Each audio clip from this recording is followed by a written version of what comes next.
여러분 안녕하십니까? 평일 저녁 9시에 유튜브에 법률사무소 국토 또는 김조영 변호사라고 치면 만날 수 있는 법률사무소 국토의 김조영 대표 변호사입니다.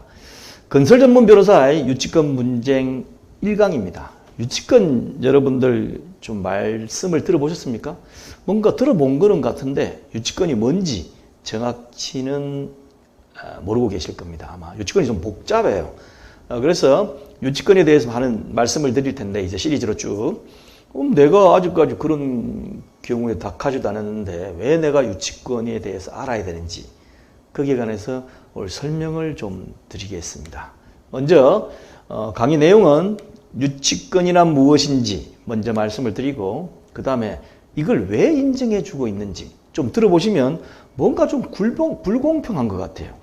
꼭 유치권을 행사할 수 있는 사람한테의 우선권을 주는 게 과연 공평한 것인지, 또는 세 번째로 현실적으로 유치권이 가장 문제되고 있는 경우가 있습니다. 그 중에 보시면 여러분들도 다 접하고 있고 접할 수 있는 사례예요. 그리고 마지막으로 유치권을 정확히 알아야 되는 이유에 관해서 말씀을 드리겠습니다. 저는 대한변호사협회 건설전문 변호사하고 재건축 재개발 전문 변호사로 등록이 되어 있고 25년간 2천여 건의 부동산 건설 재건축 재개발 소송을 직접 수행한 경험을 가지고 이 강의를 하나씩 말씀을 드리도록 하겠습니다. 먼저 첫 번째, 유치권이란 무엇일까요? 유치권, 내가 딱 끌어안고 안 주는 겁니다. 그런데 민법에 보면 다음과 같이 설명하고 있어요. 제가 이 조문 중에 파란색으로 되고 있는 것을 좀 유심히 보시기 바랍니다. 타인의 물건, 이제 부동산, 동산 다 포함됩니다. 또는 유가증권을 점유한 자는 그 물건이나 유가증권에 관하여 생긴 채권이 변제기에 있는 경우에는 변제받을 때까지 그 물건 또는 유가증권을 유치할 권리가 있다라고 민법 320조에 되어 있어요. 그러니까 내가 지금 타인의 부동산 또는 동산을 또는 유가증권을 점유하고 있어. 그러는데 내가 주장할 수 있는 채권이 이 부동산, 동산이나 유가증권 때문에 생긴 채권이야. 그리고 그 채권이 변제기에 있어. 그러니까 돈 달라고 할 수 있는 시기가 되죠. 변제기에 있는 경우는 내가 돈 받을 게 있으니까 내 돈 받을 때까지 이 부동산, 동산 또는 유가증권 내가 점유하고 있으면서 못 줘. 다른 사람 못 들어와. 할 수 있는 권리가 바로 유치권입니다. 주로 건축공사를 한 다음에 공사대금을 받기 위한 경우, 그 다음에 물건을 수순한 다음에 수순비를 받아야 되는데 수순비를 안 줘. 그럼 안 돌려줍니다. 그죠? 안 돌려주는 경우. 이런 경우에 생기기 때문에 우리가 현실적으로 주위에서 많이 접할 수도 있는 그런 내용입니다. 주로 이제 건축공사와 관련된 공사대금은 많이 접한다고 생각하는데 물건 수선하는 경우는 별로 없습니다.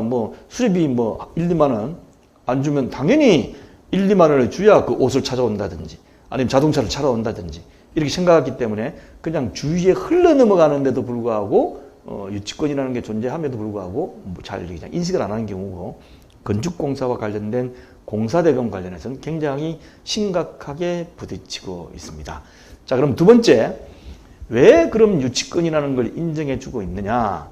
김조영 변호사 얘기를 들어보니까 뭔가 좀 공정하지 않는 것 같은 느낌이 드는데 왜 유치권이라는 걸 인정해 주고 있느냐는 거죠. 자, 법률가들이 판단할 적에는 타인의 물건을 점유하는 자가 그 물건에 관한 채권을 가지는 경우에 그 채권을 변제받을 때까지 물건의 반환을 거절할 수 있도록 해가지고 다른 채권자보다 사실상 우선 변제를 받게 하는 겁니다. 나 내 돈 안 주면 못 들어와. 그러니까 내 돈부터 내놔라는 거죠. 근데 이거를 법률가들은 공평하다고 판단을 하고 있고 각종 도서나 이런 거에 보면 다 책에도 이렇게 써져 있어요. 그런데 채권자의 경우 입장에서 그러니까 유치권을 행사할 수 없는 채권자인 경우에는 좀 불합리하지 않습니까? 다 똑같은 채권인데 왜 이런 경우는 사실상 우선 변제를 받게 해주고 내가 가진 채권은 저 사람한테 뒤로 쳐져야 되느냐라는 거죠. 뭔가 공평하지 않다고 판단할 수도 있습니다.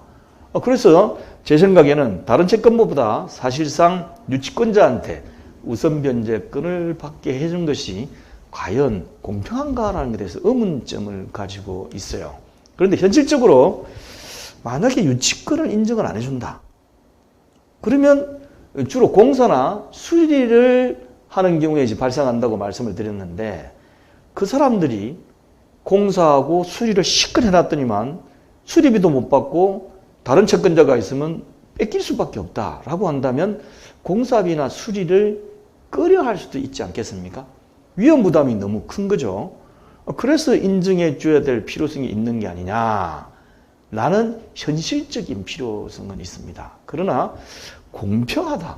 과연 이게 공평한가에 대해서는 전 아직까지 자신이 없어요. 그렇지만 현실적으로 이 공사비나 수리비에 대해 우선적으로 안 해주면 공사나 수리를 안 맡을 수가 있다는 거죠. 그러면 아무리 맡기는 사람이 나 아무 일 없다. 확실하다. 다른 채무 없다. 라고 해도 좀 꺼려할 수 있지 않을까라는 현실적인 이유는 있습니다. 자, 그다음에 세 번째, 현실적으로 유치권이 가장 문제되고 있는 사례. 유치권이 인정되고 있는 사례라고 하는 것이 아니고 유치권이 문제되고 있는 사례라고 제가 말씀을 드립니다. 그런 경우가 어떤 경우가 있을까요? 현실적으로 가장 문제되고 있는 경우. 아마 접하신 분들은 이것 때문에 아마 그냥 치가 떨린다. 진짜 너무하다. 라는 경우가 있을 겁니다. 첫 번째, 건물공사입니다. 건물공사를 진행을 하다가 실질적으로 잘못은 건설회사가 했어요. 그래서 건설회사의 기책사유 또는 돈 올려달라 할 수 없어가지고 눈물을 머금고 돈 올려주지만 또 좀 있다가 돈 올려달라 이렇게 공사비를 정액해 달라고 하는 경우에 그 공사 계약을 해지하고 새로운 건설회사로 교체하고 싶은데 어떻습니까? 기존 건설회사가 유치권을 행사하면서 공사 현장을 비워주지 않으면 판결에 의해 가지고 내쫓지 않는 경우는 않는 이상 어떻게 새로운 건설회사가 안 들어오려고 합니다. 그러니까 건축주로서는 실질적으로 많은 피해를 보게 돼요. 그래서 괘씸해가지고 기존 건설사를 상대로 소송을 해가지고 판결을 받았다 하더라도 그때까지 공사를 못하고 있는 그 피해, 눈물을 얹고 많이 봅니다. 그래서 저는 지금까지 있다 보니까 건설회사들이 나쁜 사람들이 많아요. 공사비 올려달라, 올려주면 또 좀 이따 또 올려달라. 안 그러면 그냥 잠적하고 안 나타나. 예. 그러고서 바꾸려고 그러면 유치권 해가지고 프랜카드 집어넣고 새로운 건설사가 들어오지도 못하게끔 하고 돈도 그렇다고 줄 수 있는 형편도 안 되고 물명계좌 먹기로 올려주는 이런 게 많이 봐왔기 때문에 현실적으로 가장 문제가 되고 있는 경우가 건물 공사를 진행하는 경우가 많이 있습니다.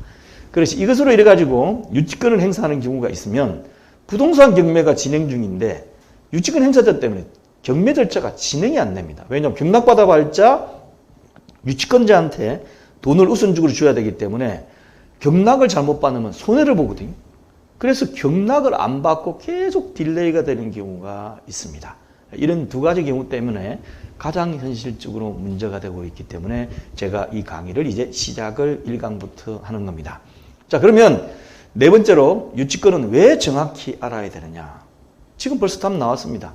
유치권을 정확히 알아야만 건물공사에서 건설회사가 잘못하고 피해가 건축주가 지지 않도록 할 수가 있는 겁니다. 그리고 부동산 경매시에 유치권자가 주장하는 채권이 얼마인지에 관해 가지고 서류를 정확히 제출해 놓으면 낙찰받는 사람이 이 경우는 유치권자가 주장해봤자 많아봤자 이 정도 금액이니까 내가 낙찰을 받다라든지 이런 식으로 도움이 될 수가 있는 거죠.